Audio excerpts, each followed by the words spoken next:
கர்த்தருடைய பரிசுத்த நாமத்துக்கு துதிகன மகிமை உண்டாவதாக. இந்த புதிய மாதத்தை கர்த்தர் கொடுத்தார். இந்த மாதத்தை ஆரம்பிக்கிறோம். கர்த்தர் நமக்கு என்ன சொல்கிறார் என்பதை கேட்க போகிறோம். உங்கள் அனைவருக்கும் அந்தியோகியா கிறிஸ்தவ சபையின் மூலமாக உங்கள் அனைவரையும் வாழ்த்துகிறோம். இந்த எபிசோடை பாருங்கள், கர்த்தருக்குள்ளே பலப்படுங்க. நீங்கள் தாமே இந்த வசனத்தை ஆராய்ந்து பார்த்து உங்களை புதுப்பித்துக் கொள்ளும்படியாக இதை நாங்கள் அனுப்புகிறோம். கண்களை மூடி ஜெபிப்போம். பரிசுத்தமுள்ள பிதாவே, உங்களுக்கு நன்றி. இப்பொழுதுமாக சொல்லப்போகிற வார்த்தையை கர்த்தர் நீர்தாமே எங்களுக்கு கொடுத்தீர். இந்த வசனத்தின் மூலமாக எங்களை பலப்படுத்தும். கேட்கிற அனைவரும் இதில் உபயோகப்பட கிருபைத்தார். வேதத்தில் உள்ள வசனங்கள் எல்லாம் பரிசுத்த ஆவியினாலே எழுதப்பட்ட வசனங்கள். பரிசுத்த ஆவியானவர் நினைத்ததை முடித்து திரும்ப அதே இடத்துல வரும்னு சொன்னீங்க. அதே போல் வரும்படியாக செய்யுங்க. பேசப்போகிற உங்களுடைய ஊழியக்கார மகளையும் ஆசீர்வதியும். கேட்கிற ஒவ்வொரு பரிசுத்தவான்களையும் இன்னும் அதிகமாய் பரிசுத்தப்படுத்தி உங்களுடைய வருகைக்கு ஆயத்தப்படுத்தும். இயேசு கிறிஸ்துவின் மூலம் ஜெபம் கேளும் பிதாவே, ஆமென். அல்லேலூயா. கர்த்தர் நாமத்துக்கு மகிமை உண்டாதாக. நாம் இப்போ ஒரு பாடலை பாட போகிறோம். இந்த பாடல் என்னன்னாக்கா, கர்த்தர் நமக்கு ஒரு கர்த்தருடைய வருகையை குறித்து இந்த பாடல். வருகையில் நீங்கள் ஆயத்தப்படும்படியான ஒரு பாடல் இருக்குது. இந்த பாடலை நம்ம கேட்போம். கர்த்தர் தாமே இந்த பாடல் மூலமாக நம்மை சந்திப்பாக. என் இயேசு ராஜன் வருவார், எண்ணில் அடங்கா தூதரோடு. என்னை மீட்ட இயேசு ராஜன் என்னை ஆளவே வருவார். அல்லேலூயா. அவர் ஒரு நாள் வந்து நம்ம ஆளப்போறார். நாம் எல்லாம் பரலோகத்துக்கு எடுத்துக்கொள்ளப்படுவோம். அவர் வருகைக்கு நம்ம ஆயத்தப்படுகிறவர்கள் அவங்களுக்கு மிகவும் மகிழ்ச்சியாக இருக்கும். ஆனால் வருகைக்கு ஆயத்தம் இல்லாதவர்கள் அது அதிர்ச்சியாக இருக்கும் என்று இந்த வசனம் சொல்லுது. கர்த்தர் இந்த பாடலை பாடி நம்மை ஆயத்தப்படுத்துவோம். அல்லேலூயா.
எதிர்பார்க்கும் பக்தருக்கு அவர் வருகை மிக பெரும் மகிழ்ச்சி.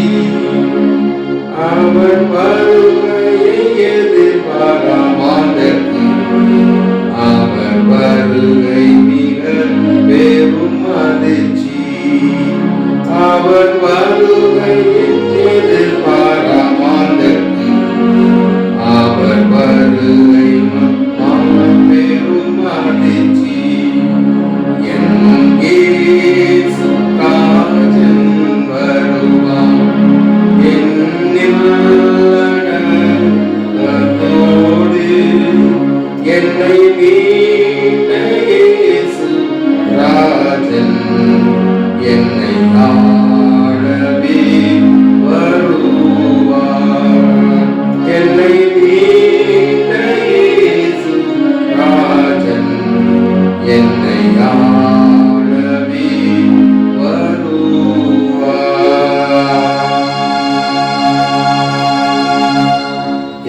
வாரும், எங்களை ஆள வாரும், உம்முடைய வசனத்தினால் நிரப்பும். இயேசு கிறிஸ்துவின் மூலம் ஜெபம் கேளும் பிதாவே, ஆமென். அல்லேலூயா. கர்த்தருடைய வசனத்துக்குள்ள செல்வோம். இந்த வருஷத்துல என்ன நடக்கும், எது நடக்குங்கிறத குறித்து ஆண்டவர் சில காரியங்களை நமக்கு சொல்லியிருக்கிறாங்க. அதை நம்ம பார்க்கலாம். இப்போ இந்த வருஷத்தின் வாக்குத்தத்தமா ஆண்டவர் கொடுத்த நல் வார்த்தைக்காக கர்த்தருக்கு நாம் நன்றி செலுத்துவோம். கர்த்தர் கொடுத்த வார்த்தைகள் ஆபகும் 1 அதிகாரம் 5 வசனம். ஆபகு 1ஆம் அதிகாரம் 5ஆம் வசனம். நீங்கள் புறஜாதிகளை நோக்கி பார்த்து ஆச்சரியப்பட்டு பிரமியுங்கள். விவரிக்கப்பட்டாலும் நீங்கள் விசுவாசியாத ஒரு கிரியையை உங்கள் நாட்களில் நடப்பிப்பேன். இந்த வருஷம் ஆட சொல்றாங்க, நம்ம விவரிச்சு சொன்னா கூட நம்மளால நம்பவே முடியாது. அப்படிப்பட்ட ஒரு அதிசயமான ஒரு காரியத்தை, அற்புதமான காரியத்தை, ஒரு பயங்கரமான ஒரு காரியத்தை நம்ம வாழ்க்கையில நடத்த போறாங்க. நம்ம கண்ணில் பார்க்க போறோம் நம்ம. ஏன்னா ஆட சொல்றேன், நீங்க விவரிக்கப்பட்டா கூட நம்ம ஆச்சரியமா பார்ப்போம். விவரிக்கப்பட்டா கூட நம்மளால விசுவாசிக்க முடியாது. இப்படி கூட நடக்குமா, இப்படி கூட செய்ய முடியுமா, இப்படி கூட செய்வாங்களா அப்படின்னு நம்ம ஆச்சரியப்பட அளவுக்கு கத்த நிச்சயமா இந்த வருஷத்துல பெரிய பெரிய காரியங்களை செய்வேன்னு சொல்லி கத்திருக்காரு. நான் உங்களோட சில காரியங்களை குறித்து நான் பேசுறேன். எது கத்தர் பெரிய ஆசீர்வாதத்தை தருவார் அப்படிங்கிறத நான் உங்களுக்கு பேச நினைக்கிறேன். முதலாவது காரியம், கத்த எதில் ஆசீர்வாதத்தை தரப்படுறாங்க. முதலாவது காரியம் ஆபகு 2ஆம் அதிகாரம் 14ஆம் வசனம். சமுத்திரம், முதலாவது காரியம் ஆபகு 2ஆம் அதிகாரம் 14ஆம் வசனத்துல பாருங்க. சமுத்திரம் ஜலத்தினால் நிறைந்திருக்கிறது போல் பூமி கர்த்தருடைய மகிமையை அறிகிற அறிவினால் நிறைந்திருக்கும். சமுத்திரம் எப்படி ஜலத்தினால் நிறைஞ்சிருக்கும், அதே மாதிரி பூமியில கர்த்தரை அறிகிற அறிவினால நிறைஞ்சிருக்கும். அப்படின்னு அர்த்தம், இந்த வருஷம் நான் யாருக்கு கேட்டேன் என்னன்னா, இந்த வருஷம் கர்த்தர் ஊழியர்களுக்கு திறந்த வாசல் கண்டிப்பா வச்சு வச்சிருப்பாரு. சபை அது என்ன நடக்குமே தவிர ஜனங்க ஆட்டோமேட்டிக்கா ஆலயத்துக்கு வந்து சேருவாங்க. ஐயோ, இந்த ஏசப்பா விட்ட வேற யாருக்கு இல்லை, நமக்கு கர்த்தர் தவிர வேற யாரும் கிடையாது, நம்மளை காப்பாற்ற உலகத்துல யாருமே இல்லை அப்படின்னு சொல்லி அவங்களே நம்ம தேடி போகாட்ட அவங்களே ஆட்டோமேட்டிக்கா வந்து ஆலயத்துல வந்து சேருவாங்க. இந்த வருஷம் ஆண்டு சொல்லி வாக்குத்தான் ஆலயங்கள் கர்த்தர் நிரம்பி ஒளி செய்வார். நம்ம விசுவாசிக்கு வந்து நிச்சயமா அது நடத்தியே நடத்துவார். பாருங்க, கத்துக்குவாங்க. ஏன்னா வசனத்தை தேடி ஓடி வருவாங்க, தங்களுக்கு ஆறுதலை தேடி வருவாங்க.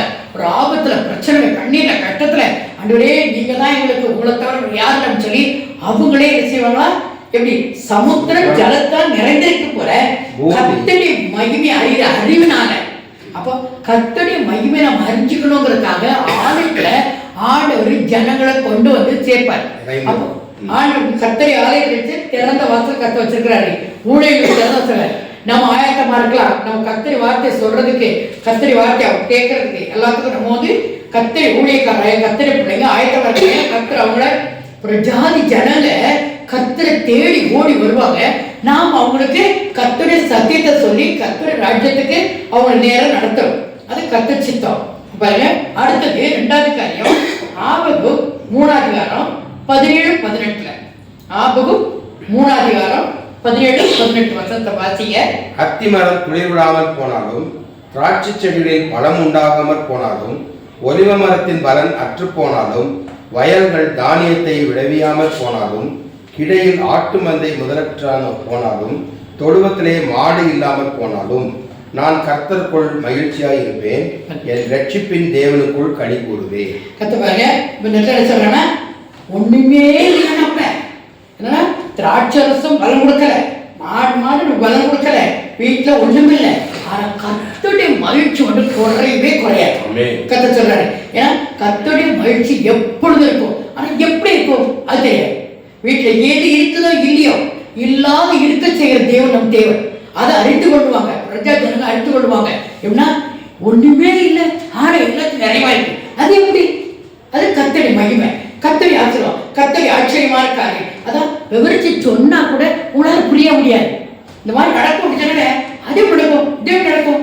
எங்களுக்கே ஆச்சரியமா இருக்காது. இந்த இடத்துக்கு ஒரு உதாரணம் சொல்லப்போனா, ஒரு ஆச்சரியம் இருக்காருன்னா வேலை இல்லை, ஒண்ணு இல்லை, ஆண்டு சொல்றாரு உனக்கு ஒரு வீட்டை தருவேன்னு சொல்றாரு. ஜனவரி மாசம் ப்ராமிஸ் பண்ண உனக்கு ஒரு வீட்டை தருவேன்னு சொல்லி ஆச்சரியமா இருக்கு. நம்மகிட்ட ஒரு பைசா இல்லை, சேர்த்து வைக்க ஒரு பைசா இல்லை, எப்படி நடக்கும்? அதே எப்படி வீட்டு தருவாரு? அதே எப்படி? ஏன் எப்படி எந்த கேள்வி கேட்கவே கூடாது. அவர்கிட்ட சொன்னாரா சொல், ஓகே அவரே உனக்கு நான் ஒரு வீட்டு தருவேன் இந்த வருஷம். எப்படி விவரிக்கப்பட்டா கூட உங்களால் விசுவாசிக்க முடியாத காரியத்தை செய்வேன் ப்ராமிஸ் பண்ணிக்கிறான்ல, சரி ஓகே. காலம் வந்துச்சு, கரெக்டா செப்டம்பர் வேலை போயிடுச்சு, இருக்கிற சம்பளமே இல்லை. இப்போ எப்படி ஆண்டு தருவாரு? உன் சம்பளத்தை எதிர்பார்த்தனா, உன் சம்பளத்தை பார்த்தா கொடுத்தேன், நான் என் கிருபையினால் உனக்கு கொடுப்பேன்னு சொன்ன. ஓகே கரெக்டா பாருங்க. இந்த வருஷம் முடியிருக்கு டிசம்பருக்குள்ள அழகான ஒரு சொந்த வீட்டை கொடுத்து ஆலயத்தை கொடுத்து ஆச்சரியம் வைக்கிறார். சொன்னா நினைச்சு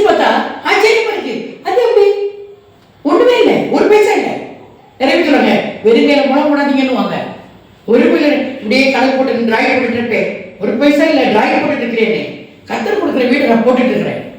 ஆனா கர்த்தர் சொல்றாரு ஒண்ணுமே இங்க இருக்காது, ஆனா நான் உன் நிறைவே தருவேன். திராட்சை செடி மனம் கொடுக்காது, கவலைப்படாது. ஆடு மாடு பரவாயில்ல, வீட்டுல சொன்ன இல்லையா, கவலைப்படாது. ஆனாலும் உன் பாத்திரம் நிரம்பி வழியும். கர்த்தர் சொல்றாரு உன் பாத்திரம் வீட்டுல கேட்கறாங்க, ரொம்ப கேட்கறாங்க, உன்ட்ட என்னமா இருக்குங்க, கொஞ்சோண்டு எண்ணெய் கொஞ்சமா, ஓகே பரவாயில்ல, ஒரு அணுமுட்டி எனக்கு கொண்டு வா. பஞ்சகாலம் ஒரு சாப்பாடு எப்படி வந்துச்சு, எடுத்து வந்துடுச்சு. 5 மீன் 5000 பேர் சாப்பிட்டா, புருஷன் மட்டும் 5000 பேர், இன்னும் ஒய்ஃபு பிள்ளைகள் எவ்வளவு பேர் இருக்காங்க, லேடிஸ்ல எவ்வளவு பேர் இருக்காங்க. அப்போ அதெல்லாம் விவரிக்க முடியுமா யாராலையும்? ஜோம் பண்ணாரு கொடுத்தாரு, அவ்வளவுதான். கர்த்தர் நம்மளை ஆசீர்வதிச்சு நினைச்சா விசுவாசிக்கிறவங்களுக்கு அந்த ஆசிரம் வந்தே வரும். இந்த வருஷத்துல ஆண்டவர் நீங்க விவரிச்சா கூட உங்களால புரிஞ்சிக்கவே முடியாது. அந்த அளவுக்கு விசுவாசிக்க முடியாத அளவுக்கு கர்த்தர் வருஷம் பெரிய ஆசிரம் தருவேன் அவன் ப்ராமிஸ் பண்ணிக்கிறாங்க. அத்திமரம் ஒண்ணுமே இல்லைன்னா எதிர வீட்டுல ஆசிரத்துக்கு குறையவே இருக்காது, சந்தோஷத்துக்கு சமாதானத்துக்கு குறையவே இருக்காது. சரி, அடுத்து 3வது காரியம் பாருங்க. ஆபகு 3ஆம் அதிகாரம் 2ஆம் அதிகாரம் 3ஆம் வசனம். குறித்த காலத்துக்கு தரிசனம் இன்னும் வைக்கப்பட்டிருக்கிறது, முடிவிலே அது விளங்கும், அது பொய் சொல்லாது, அது தாமதித்தாலும் அதற்கு காத்துது, அது நிச்சயமாய் வரும், அது தாமதிப்பதில்லை. சிலவங்க இப்படிதான் வருஷம் வாக்குத்தத்தா கொடுக்குறாங்க. ஒருத்தர் பாஸ்டர் சொல்றாங்க, சில பாஸ்டர்ஸே சொல்றாங்க இந்த இப்படிதாங்க வருஷம் வாக்குத்தத்தா கொடுப்பாங்க. ஒண்ணு நடக்காது, சும்மா தானே. ஏன் நடக்காது? விசுவாசம் இல்லை, அதான் நடக்காது. கர்த்தரே உங்களுக்கு ஒரு ப்ராமிஸ் கொடுத்தாரு ஆண்டவரே, நீங்க நம்பினீங்களா? ஆண்டவரே சப்பா நீங்க கொடுத்த ப்ராமிஸ்க்கா நன்றி. நான் எப்போ சொல்றேன் 1ஆம் தேதி என்ன ப்ராமிஸ் கொடுக்குறாங்க நான் கரெக்டா எழுதி வச்சுப்பேன். எழுதி சொன்னீங்களா ஆண்டவரே செய்யுங்க, சொன்னீங்களா ஆண்டவரே செய்யுங்க. வருஷ தொடக்கத்தில் சொன்ன வச்சுருவேன், ஆண்டவரே நீங்க சொன்னீங்களா செய்யுங்க. மாசம் 1ஆம் தேதி சொன்னாங்க, சொன்னீங்களா செய்யுங்க. ஆண்டவரை கேட்பேன், என்னோட சொல்றாரு நீ விசுவாசா நடக்கும் சொல்லிக்கிறாரு. அதுதான் சொல்றாரு குறித்த காலத்துக்கு தரிசனம் வைக்கப்பட்டிருக்கு, முடிய விளங்கும், அது போய் சொல்லவே சொல்லாது. ஒரு தரிசனம் பார்த்து உங்களுக்கு சொல்றாங்களா, ஒரு ப்ராமிஸ் கொடுக்குறாங்களா, உங்களுக்கு ஒரு வாக்குத்தத்தை கொடுக்குறாங்களா, ஆண்டவர் சொல்றாங்களா, ஆலயத்தில் சொல்றாங்களா, இல்ல ஆசீர்வாதமா ஊழியக்காரங்க சொல்றாங்களா, ஒரு தீர்க்கதரிசி உங்களுக்கு ஒரு ப்ராமிஸ் சொல்றாங்களா, நடந்தே நடக்கும். அது எப்படி நடக்கும்? நடக்காது. அது எப்படி நடக்கும்? நீங்க சொன்னீங்கன்னா நடக்காது, நடந்தே நடக்கும். ஆண்டவர் சொன்னாரா, ஓகே நீங்க சொன்ன கரெக்ட், அவ்வளவுதான் நான் ஒத்துக்கிறேன் சொல்லி நீங்க சொன்னீங்கன்னா நினைச்சீங்கன்னா ஆண்டவர் அது குறித்த காலத்துக்காக வைக்கப்பட்டிருக்கு. இன்னைக்கு நடக்கலையா, ஓகே நடக்கும், கண்டிப்பா வரும், தந்தை தருவார். நம்ம கடைசி நம்ம ஜீவனுக்கு ஆண்டவர் நம்மளுக்கு கொடுத்த வார்த்தை முடியாம விடவே மாட்டார். நான் கண்டிப்பா அதை சொல்றேன், குறித்த காலத்துக்கு தரிசனம் வச்சிருக்காரு, முடிவுல விளங்கும். அது தாமதித்தா கூட காத்துருங்க, கரெக்டா வெயிட் பண்ணுங்க. ஏன்னா நடக்கிறாரு கொஞ்சம் தாமதிக்கும், டைம் எடுக்கும், கவலைப்படாது. எப்போ எவ்வளவு நேரம் இதை குறிச்சு ஒரு நேரம் யோசிக்கும் போது ஆண்டவரே எவ்வளவு நாள் தாமதிக்கும், எவ்வளவு நேரம் ஒருத்தர் கேட்டாங்க ப்ராமிஸ் பண்ணிட்டாரு, நீங்க தாமதிக்கிறீங்க, எப்போ கிடைக்கும், எவ்வளவு கிடைக்கும்? இதுக்கு ஒரு சின்ன உதாரணமா தான் ஒரு ஸ்டோரி. என்னன்னா கானாவூர்ல கல்யாணத்துல தண்ணி ஊற்ற சொன்னாங்க. கானாவூர் கல்யாணத்துல திராட்சை இல்லை, திராட்சை மேரியா பண்ண சொல்லி மேரி ஜீசஸ் சொன்னேன், அப்படியா தண்ணியை ஊத்துங்கன்னாரு. எல்லாம் பாருங்க, நல்லா கழுவிட்டு பாத்திரம் கழுவி தண்ணி ஊற்றி வச்சாங்க. எடுத்துக்கொண்டு பள்ளி சரி கொடுங்க. ஒரு வேலை தண்ணியை ஊற்ற சொன்னாங்க, ஓகே நான் தண்ணி ஊற்றிடுவோப்பா. அப்புறம் எடுத்துக்கொண்டு கொடுங்க, இதான் திராட்சை சொல்றாரு. கை வச்சு கூட தோமை பண்ணல, கொடுங்கன்றாரு. நானே நினைச்சிருப்பேன், என்ன ஆண்டவரே தண்ணியை கடுமையாக ஊத்துறாங்க, வேலைக்காரங்க தண்ணியை ஊத்துறாங்க, பழையக்காரங்க திராட்சை கொடுக்க பண்ணாங்க. நானா நினைச்சிருப்பேன், ஐயோ தண்ணியை ஊத்துறத நான் பார்த்தேன் அப்படி. என்ன ஆண்டவரே நான் காலம் தாழ்த்திட்டேன்னா அந்த ஜூஸ் போய் கிடைச்சிருக்குமா? உங்களுக்கு கிடைக்காது. நான் என்ன பழையக்காரங்க ஜீசஸ் கொடுக்க சொன்னார், ஓகே கொடுத்தாங்க. குடிச்சுட்டு என்ன சொல்றாங்க, சூப்பர் டேஸ்ட். இந்த திராட்சை டேஸ்டோட இந்த திராட்சை எவ்வளவுதான் சூப்பர் டேஸ்டா இருக்கா. அப்ப என்ன சொல்ற பாருங்க, அப்ப ஆண்டவர் எப்படி அழகா வச்சிருக்காரு, எல்லாத்தையும் மாற்றி இருக்குது, ஒண்ணுல இருக்க செய்யறது நாம செய்ய விடலாம். விசுவாசிகள் நீங்க செய்ய வேண்டியது இல்லை. பாருங்க 2ஆம் அதிகாரம் 4ஆம் வசனத்தை பாருங்க, கடைசியில் அந்த வசனத்தை பாருங்க. தன் விசுவாசத்தினாலே நீதிமான் பிழைப்பான். தன் விசுவாசத்தினால்தான் நீதிமான் பிழைப்பான். நீங்க விசுவாசிக்கிறனா கண்ட பார்ப்போம், அனுபவிக்கவே முடியாது. உங்களுக்கு எல்லாம் அந்த கதையெல்லாம் பைபிள் நிறைய இருக்குது பாருங்க. எல்லாம் சொல்றது டைம் ஜாஸ்தியான சொல்ற பாருங்க, கர்த்தர் ஏதோ உங்களுக்கு வாக்கு தத்தமா சொல்லிக்காரனா அந்த ப்ராமிஸ் நடந்தே நடக்கும். ஒருவேளை அது ஒரு நாள்ல நடக்கலாம், 9 நாள் நடக்கலாம், 20 வருஷம் கழிச்சு நடக்கலாம், 4 வருஷம் கழிச்சு நடக்கலாம். பாருங்க, ஆபிரகாம் ஒரு ஆண்டவர் வாக்குத்தத்தை கொடுத்தாரு. ஆனா அந்த வாக்குத்தை நம்பல, அந்த வாக்குத்தை நிறைவேறி கர்த்தருக்கு விசுவாசிச்சாரு. உங்களுக்கு பாருங்க, அந்த வாக்குத்தத்தை எவ்வளவு வருஷம் தெரியுமா? யாக்கோபு கொடுத்த வாக்குத்தத்தை 20 வருஷம் ஆச்சு. உங்களுக்கு எல்லாம் தெரியும், ஆபிரகாம் ஆண்டவர் குழந்தைய கொடுப்பேன், உனக்கு ஒரு ஆம்பளை பிள்ளை பிறக்கும், ஈசாக்கு பேரவையே அந்த பிள்ளை ஆண்டவர் சொன்னாரு. அது மூலமா ஜனங்கள் கடற்கரை மண் போல ஜனம் போயிருக்கும், உன் சந்ததி பெருகும் சொல்லிட்டாரு. 75 வயசுல சொன்னார். இன்னைக்கு ஒரு நாளைக்கு ஒரு இந்த வருஷம் ஒரு அடுத்த வருஷம் காத்து காத்து காத்து காத்துங்க 25 வருஷம் கரெக்டா கொடுத்தாரு கடைசியில. ஏன்னா நம்முடைய விசுவாசத்தை வளர்க்கத்தக்கத. ஒருவேளை நான் விசுவாசிச்சுட்டு சாராவை விசுவாசிச்சுட்டு ஆண்டவரே நீ கொடுத்த குழந்தைக்காக தோத்திரம் சொல்லியிருந்தாங்கன்னா உடனே கொடுப்போம். அது எப்படி ஆண்டவரே, எனக்கும் வயசாயிடுச்சு, என் ஒய்ஃபுக்கும் வயசாயிடுச்சு, எப்படி ஆண்டவரே பிரபுனா அப்படியா? இப்போ இன்னும் கொஞ்சம் டைம். அப்போ என்னுடைய விசுவாசத்தின் அளவுக்கு தக்கதான் எனக்கு ஆசீர்வாதம் சீக்கிரம் வரும். நான் விசுவாசிக்கலன்னா ஆசீர்வாதம் கேட்டோம். உங்கள் நீங்க எப்படி யோசிக்கீங்க? நீங்க இந்த ப்ராமிஸ் வேர்டை குறிச்சு விசுவாசிச்சா ஆசீர்வாதம் உங்க வீட்டுக்கு வந்து நிற்கும் இல்லையாக்கோ நிறுத்தம். ஆனா கர்த்தர் கொடுத்த சொன்னதுதான் அது அடுத்தவங்களுக்கு கிடைக்கும்போது நீங்க பார்த்து ஆச்சரியம், நான் விசுவாசிக்கிறேன், நீ விசுவாசோட கிடைச்சி சொல்லுவீங்க. கண்ட பாப்பா அனுபவிக்க முடியாது. அதுதான் யாக்கோபுக்கு பாருங்க, 28 அதிகாரம் 15 வருஷத்துல ஆதியாகமும் 28 அதிகாரம் 15 வருஷத்துல ஆண்டவர் யாக்கோபு சொல்றாரு பாருங்க, நான் உன்னோடனே இருந்து நீ போகிற இடத்திலெல்லாம் உன்னை காத்து இந்த தேசத்துக்கு உன்னை திரும்பி வர பண்ணுவேன், நான் உனக்கு சொன்னதை செய்யும் அளவும் உன்னை கைவிடுவதில்லை என்றார். சொன்னார் ஆண்டவரே நாளைக்கு நீ வந்துருவ, அடுத்த வருஷமே வந்துருவேன்னு சொன்னாரா? சொல்லல. ஆனா என்ன சொன்னார்? ஒரு வார்த்தை மட்டும் சொன்னாரு, நான் உனக்கு சொன்ன செய்கிற வரைக்கும். அது 1 வருஷமோ 10 வருஷமோ 5 வருஷமோ 20 வருஷம் கைவிடுவதே இல்லை. உன்னை கைவிடவே மாட்டேன். நான் உன்னோடு எப்படி பேசுறேன், நான் உன் கூடவே இருந்து நீ போகிற இடத்துலலாம் உன்னை காத்து இந்த தேசத்தை திரும்பி வர பண்ணுவேன். நான் உனக்கு சொன்னதை செய்ய மனம். அது எவ்வளவு வருஷம் ஆகட்டுமே, எவ்வளவு நாள் ஆகட்டுமே, நம்ம கூடவே இருப்பேன். நான் உன் கூடவே உனக்கு சப்போர்ட் பண்ணுவேன்.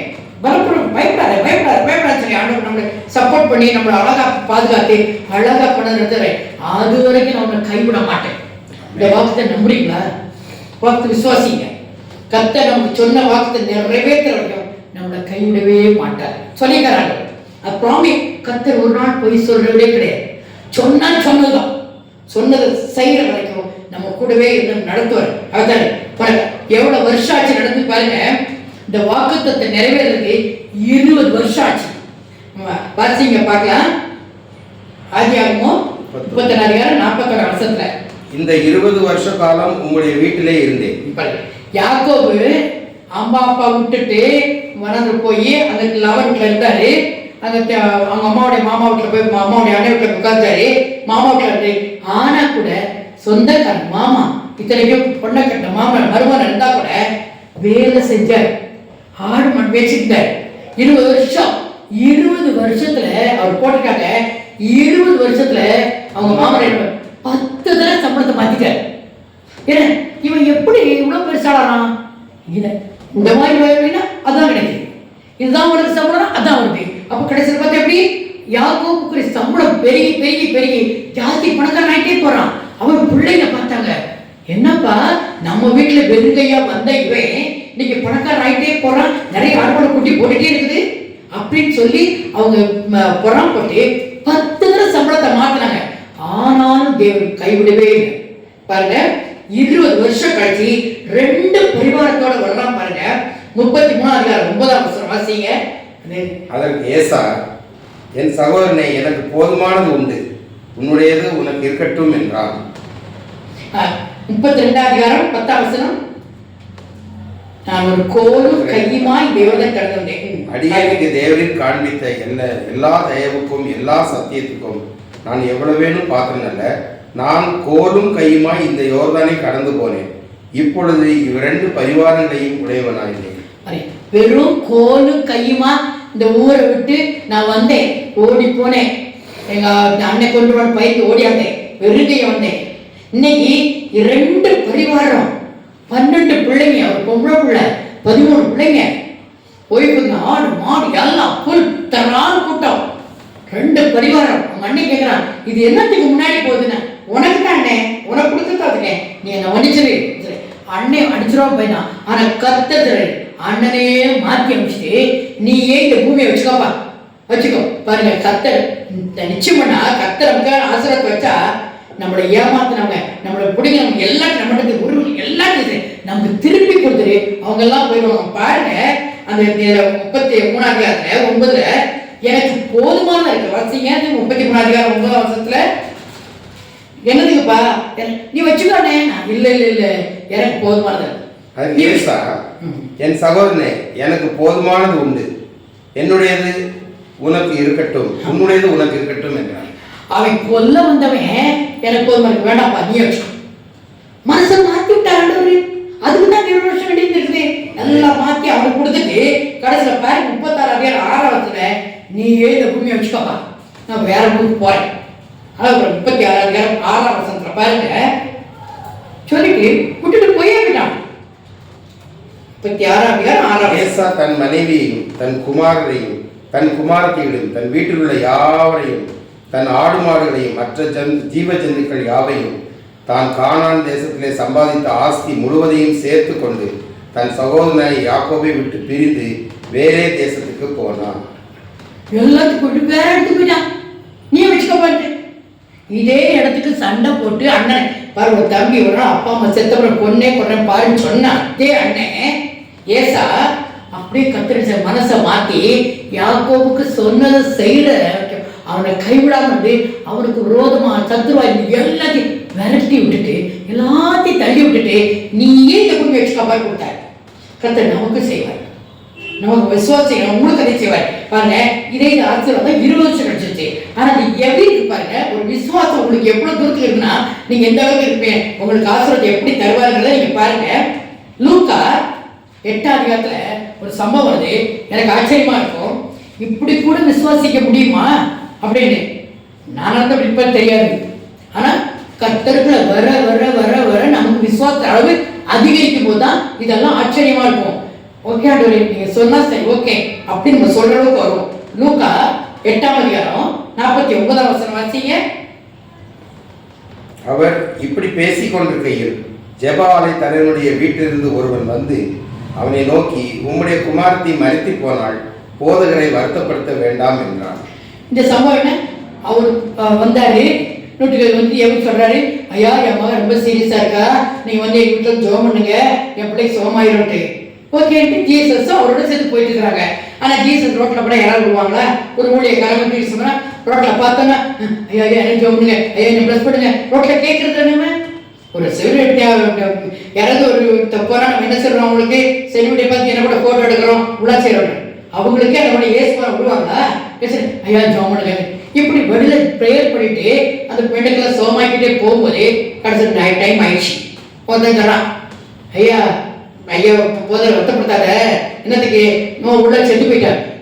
அப்ப ஜீசஸ் செத்து போயிட்டான்னு நம்ம எப்படி இருக்கும், நான் எவ்வளவு கஷ்டப்பட்டு கூப்பிட்டேன், கொஞ்சம் முன்னாடி வந்துதான்னா எவ்வளவு பிடிச்சிருக்கல மனசு நினைச்சு பாருங்க.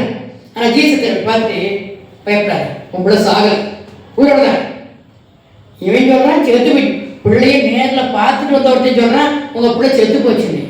ஆனா நேர்ல பார்க்க ஜீசஸ் என்ன சொல்றாரு, உன் பிள்ளை உயிரோடு இருக்கு, நீ விசுவாசிச்சேன்னா உன் பிள்ளை உயிரோடு இருக்கு. ஒருவேளை நம்ம ஜீசஸ் வேற சும்மா சொல்றாரு, ஏன்னா டைம் ஆயிடுச்சுல சமாளிக்க சொல்றாரு அப்படிதான் நம்ம சொல்லிப்போம் நம்மளா இருந்தா. ஆனா ஏற்கனவே ஓகே அமைதியா போறான், கூடவே போறான், எல்லாத்தையும் வெட்டிட்டு பாருங்க. கரெக்டா 55 வருஷத்துல பாருங்க. அப்பொழுது அவள் உயிர் திரும்ப வந்தது, உடனே அவள் எழுந்திருந்தாள், அவளுக்கு ஆகாரம் கொடுக்க கட்டளையிட்டார். கூட்டிட்டு போனாரு, பேசினாரு, ஜெபம் பண்ணாரு, பாருங்க அந்த பிள்ளை உயிரோட இருந்துச்சு. ஒருவேளை இந்த எவின் ஐயா என் பிள்ளை செத்துருச்சு, சரி நீங்க வந்து என்ன செய்ய போறீங்க விடுங்க, சரி பரவாயில்ல விட்டுருங்க அப்படின்னு போயிருந்தாருன்னா பிள்ளை செத்துதான் கிடைச்சது. ஆனா ஈசன் பயப்படாத, விசுவாசம் நான் கூட வர்றேன், கொல்லப்படாத, உன் பிள்ளை உயிரோட இருக்கா, சொன்னே ஓகே ஆண்டவரே டீச்சர் பின்னாடியே போனாரு, டீச்சர் ஜெபம் பண்ணாரு, உயிர் வந்துச்சு. ஒருவேளை அந்த டைம்ல நான் விசுவாசிக்காம எவ்வளவு கொஞ்சம் வருத்தப்பட்டு விசுவாசிக்காம விட்டுருந்தாரு வச்சுக்கோங்க, உள்ள கிடைச்சிருக்குமா? கிடைச்சிருக்க. அப்போ இதுல என்ன மெயின்னா நீங்க விசுவாசிக்கணும். விசுவாசிக்கிறவங்களுக்கு மட்டும்தான் பிளஸிங். விசுவாசிக்கணும். எவ்வளோ பேர் பிராமிஸ் சொல்லட்டுமே, எவ்வளோ பேர் வாக்கு சொல்லட்டுமே, எவ்வளோ பேர் எதை சொல்லட்டுமே, உங்களுக்காக 1000 பேர் ஜோம் பண்ணட்டுமே, எத்தனை பேர் ஜோம்னாலும் உங்களுக்கு விசுவாசம் இல்லைன்னா நடக்கவே நடக்காது. அதான் சொல்றாரு, அவருடைய அவிசுவாசத்தின் நிமித்தம் அங்க அநேக அற்புதம் செய்யறாரு. அப்ப நமக்கு விசுவாசம் இல்லைன்னா ஆண்டவரால கூட நம்மளுக்கு ஹெல்ப் பண்ண முடியாது. அதனால இன்னைக்கு எல்லாம் தெரிஞ்சுக்கங்க, விசுவாசிக்கணும். அடுத்தது பாருங்க, இன்னொரு காரியம் வந்து வழக்கும் வாதம் இந்த வருஷத்துல நிறுத்தி வைக்கப்படும். பாருங்க, ஆபகம் 1 2 வருஷத்துக்கு 3 வருஷம் வாசிங்க. ஆபகம் 1 3 வருஷத்துல வழக்கு, இந்த வருஷம் வழக்கு வாதம் நிறைய இருக்கும். ஆனா அத்தனை வழக்கு வாதங்களும் என்னமா நிறுத்திடுவார் ஆண்டவர். நமக்காக கர்த்தரே வழக்காடுவார். கர்த்தர் வழக்காடி நமக்காக செய்ய பாருங்க. 1 பூர்வ காலம் முதல் என் தேவனும் என் பரிசுத்தமானவர் அல்லவோ, நான் சாவதில்லை. கர்த்தாவே, நியாய தீர்ப்பு செய்ய அவனை வைத்தீர், கண்மலையே தண்டனை செய்ய அவனை நியமித்தீர். வழக்கு தீர்க்கிறதுக்கு ஒரு ஆள் இருக்கார், நமக்கு நியாயம் கிடைக்கிறதுக்கு ஒருத்தர் இருக்கார். சில விட நான் யோசிப்பேன், இந்த வசனம் அழகா ஒரு வசனம் இருக்கு பாருங்க. என்ன தீங்கு நாட்களுக்குன்னு துன்மார்க்கன் உருவாக்குனாங்க பாருங்க. நீதிமொழிகள் 16 நீதிமொழிகள் 16 ஆண்டவர் ஒரு வார்த்தை சொல்றாரு, தீங்கு நாட்களுக்காக துன்மார்க்கனை வச்சிருக்கிறாராம். அப்ப எனக்கு கவனம் செய்யும், அவரை எடுத்து வச்சிருப்பாரு. எல்லாம் சொல்றாங்க, நீங்க சொல்ற வசனம் தப்பு, அது எப்படி ஆண்டவர் துன்மார்க்கன் உண்டாக்குறாரா அப்படின்னு ஒருத்தங்க கேள்வி கேட்டாங்க. பாருங்க, சகலத்தையும் தமக்கென்று படைத்தார், தீங்கு நாளுக்காக துன்மார்க்கனையும் உண்டாக்கினார். எல்லாத்தையும் நமக்கு வச்சிருக்காரு, தீங்கு நாட்களுக்கு துன்மார்க்கம் உண்டாக்கி. அப்புறம் யோசிச்சேன், தீங்கு நாட்களுக்கு துன்மார்க்கம் என்னதுக்கு நமக்கு எடுத்துக்காரு. அப்பதான் எனக்கு என்ன தோணுச்சுன்னா, இப்ப நான் போறேன் ஒரு இடத்துல, எனக்கு ஒரு சண்டைக்கு வர்றாங்க. அப்ப நான் என்ன செய்ய, நான் திரும்பி சண்டை போட முடியுமா? என்னால நான் ஏசப்பா முடியாது, நான் சண்டை போட முடியாது, எனக்கு முடியாது, எனக்கு ஸ்ட்ரென்த் கிடையாது. ஆனா ஏசப்பா அந்த நேரத்துல அந்த மனுஷனை கொண்டு வந்து வச்சு அவங்க 2 சண்டை போட வச்சு அதை வழக்கு முடிச்சிடறாங்க. இப்ப நான் சேஃபா இல்லை. எப்படி அவங்களுக்கு உங்களுக்கே தெரியும், 2 யுத்தம் பண்ணி அவங்களே ஒருத்தர் சண்டை போட்டு போயிட்டதுனால இஸ்ரவேல் ஜனங்கள் காப்பாற்றப்பட்டாங்கிற சம்பவம் எல்லாம் நிறைய இருக்கு. நம்ம சொல்ல போற டைம் ஆயிடும். ஆனா பாருங்க, அப்ப எனக்கு எதிராக யாரோ சத்துருக்கள் வந்தாங்கன்னா அவங்கள அடிக்கிறதுக்கும் அவங்கள உதைக்கிறதுக்கும் அவங்களுக்கு நியாயம் செய்யறதுக்கும் தீங்கு நாட்களுக்கு வரும்போது துன்மார்க்கம் உண்டாக்கி வச்சிருக்காரு. எனக்காக சகலத்தையும் என்னது சகலத்தையும் நமக்கு உண்டாக்கிருக்காரு. அப்ப அவங்கள உண்டாக்கி இருக்கிறது நமக்கு ஒரு ஆசீர்வாதம். இப்ப இந்த வருஷத்துல வழக்கு வாதத்துக்கும் ஞாபகம் வச்சுக்காங்க, ஆண்டவரே இவ்வளவு வருஷமும் இந்த வழக்கு வாதத்துக்கு ஆண்டவரே ஏசப்பா இதை நிறுத்தி கொடுங்க, எங்களுக்கு நிமிஷம் முடிச்சு கொடுங்க ஆண்டவரே ஏசப்பா. விவரிக்க முடியாத அளவுக்கு செய்வை சொல்ல தேவனே, எப்படி செய்வது தெரியாது, எங்களுக்கே தெரியாது. கர்த்தர் நிறுத்துவார். அது எப்படி நிறுத்துவாருங்கிறது ஆண்டவருக்கு தான் தெரியும். நீங்க விசுவாசிக்கிறது மட்டும்தான் நம்ம வேலை. விசுவாசிச்சீங்கன்னா கர்த்தருக்காக பார்ப்பீங்க. நீங்க அடுத்தது பாருங்க, இல்ல கர்த்தருடைய வசனத்தை நம்ம வாசிக்கும் போது விசுவாசிக்கிறவங்க ஆசனம் விசுவாசிக்கிறவங்க கிடையாது. வசனம் எல்லாருக்கும் ஒண்ணுதான் கொடுக்குறாரு ஆண்டவரு. பாருங்க, 2 Corinthians 1:20 என்ன சொல்லிருக்காங்கன்னா, வாக்குத்தத்தை கொடுக்கும் போது அது ஆமனும் ஆமைன்னு சொல்லுங்க. 2 Corinthians 1:20 2 Corinthians 10:20 கர்த்தர் ப்ராமிஸ் சொன்னா நீ ஆசீர்வாதமா இருப்ப. ஆமென், அல்லேலூயா. அவ்வளவுதான். நீ இந்த வருஷம் கர்த்தர் குழந்தைய கொடுத்து ஆசீர்வாதம். ஆமென், அல்லேலூயா, ஆசீர்வாதம். திருமணம் ஆகலையா? இந்த வருஷம் ஆண்டவரோட திருமண காரியத்தை நடத்தி கொடுப்பேன். Okay, thank you Jesus. Amen, hallelujah. சம்பளம் ஏறல, ப்ரமோஷன் கிடைக்கல, இந்த வருஷம் உங்களுக்கு தருவார் அப்படின்னு நீங்க நம்பினீங்கன்னா கர்த்தர் சரி இந்த வருஷத்துல ஆண்டவர் எனக்கு கொடுத்த ஆசீர்வாதத்துக்காக நன்றி அப்படின்னு சொன்னீங்கன்னா அதுல ஆமென் என்று இருக்குதா? பசிங்க என்றால் தேவனுக்கு மகிமை உண்டாகும்படி தேவனுடைய வாக்குத்தத்தங்களை எல்லாம் இயேசு கிறிஸ்துவுக்குள் ஆம் என்றும் அவருக்குள் ஆமென் என்றும் இருக்கிறதே. இயேசு கிறிஸ்துவுக்குள் ஆமென். நீங்க இயேசு கிறிஸ்துவை நம்பி விசுவாசிக்கும் போது நீங்க கர்த்தர் சொன்ன வாக்குத்தத்தங்கள் எல்லாம் உங்களுக்கு ஆம் என்று பலிக்கும். அது எவ்வளவு நாள் பலிக்குது? கர்த்தர் காத்திருங்க, காத்தவங்க கர்த்தர் நிச்சயம்.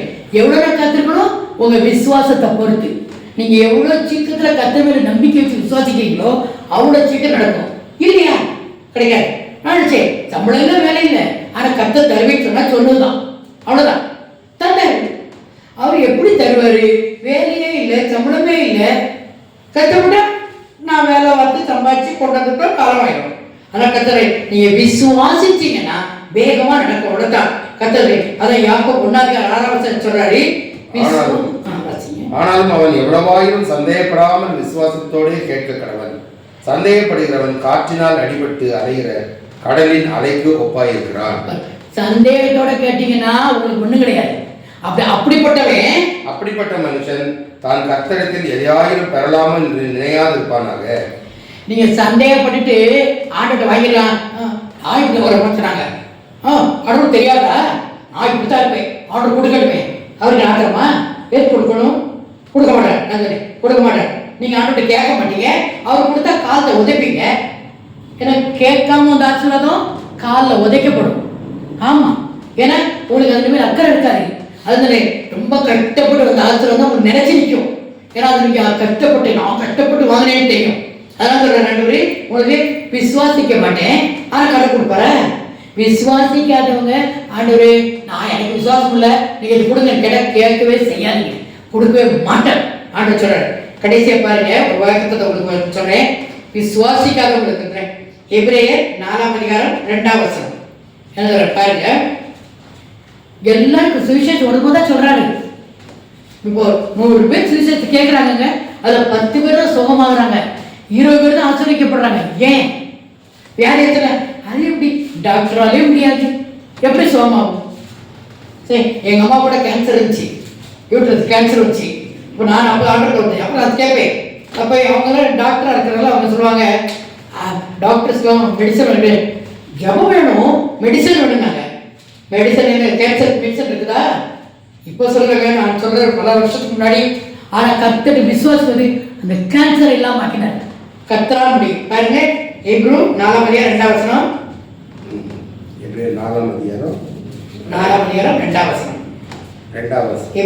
ஏனெனில் சுவிசேஷம் அவர்களுக்கு அறிவிக்கப்பட்டது போல நமக்கும் அறிவிக்கப்பட்டது. கேட்டவர்கள் விசுவாசம் இல்லாமல் கேட்டபடியினால் அவர்கள் கேட்ட வசனம் அவர்களுக்கு பிரயோஜனப்படவில்லை. எல்லாரும் கொண்டு போனாலும் சுவிசேஷம் அறிவிக்கப்படுது. 1,00,000 பேர் கேட்கறாங்க, 100 பேர் கேட்கறாங்க, 10 பேர் தான் ரசிக்கப்படுறாங்க. ஏன்னா விசுவாசம் இல்லாம அவங்க கேட்டதுனால தான். அதாவது சுவிசேஷம் எல்லாரும் ஒன்று போல அறிவிக்கப்பட்டுச்சு, ஆனா ஏன் ஆசிரம் வரல? கேட்டவர்கள் விசுவாசம் இல்லாமல் கேட்டபடினால். விசுவாசத்தோட கேட்டுனீங்கன்னா அந்த ஆட்டோமேட்டிக்கா வந்திருக்கும். அவர்கள் கேட்ட வசனம் அவர்களுக்கு பிரயோஜனப்படவில்லை. ஏன்னா அதே நடக்கும், இதே நடக்கும். அதை சும்மா சொல்றாங்க அப்படின்னு சொல்லி சொல்லி வந்தவங்கனால விசுவாசம் இல்லாத கேட்டதுனால அவங்களுக்கு ஆசிரம் வரவே இல்லை.